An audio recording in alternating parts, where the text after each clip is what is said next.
Mga kabibi, mayong buntag diha.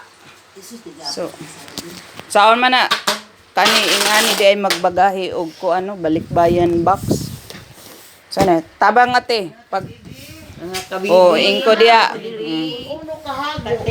Unsa ka Uno kuan. kahago magpak Tanawa mga kabibi o ingani di ay magbagahi, magbutang og bagahi.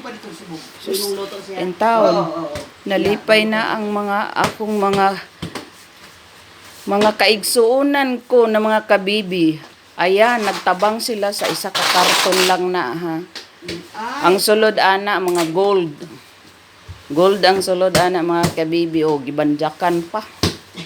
Gisumbag-sumbag pa martilyohan na taud-taud ba.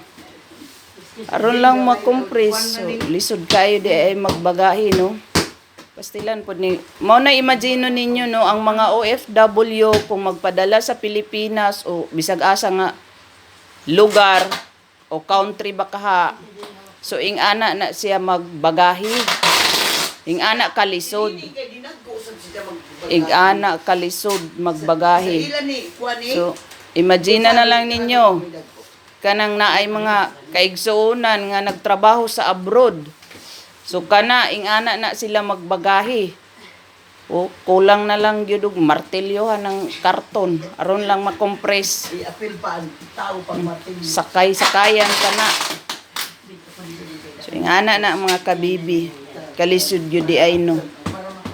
Mao na atong huna-hunaon nga ang atong mga kaigsuonan or ginikanan nga nagtrabaho sa gawas or abroad.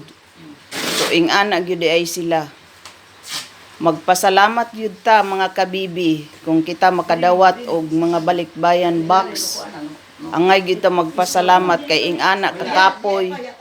Ing ana kalisod ang pagbagahi. O tanawa mga kabibi o gisakyan pag gyud o tanawa. Kanang nagsakay mga kabibi, mga almost 100 kilos na siya kabibi. So nakompres na siguro na og maayo. Tanawa mo. O kana mga kabibi.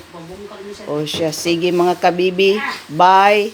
Ato ni hulatan mga kabibi pag abot sa Pilipinas. 2 months daw ni ay pa moabot sa Pilipinas. Unsa man ron? October 5 ni siya mga kabibi, kuhaon dire pick upon. So moabot dito, ato na lang estimate mga 2 months. So by December, moabot na siya. So abangan nato mga kabibi ang pag-abot sa balikbayan box. Paingon na siya Mindanao, Surigao del Norte mga kabibi.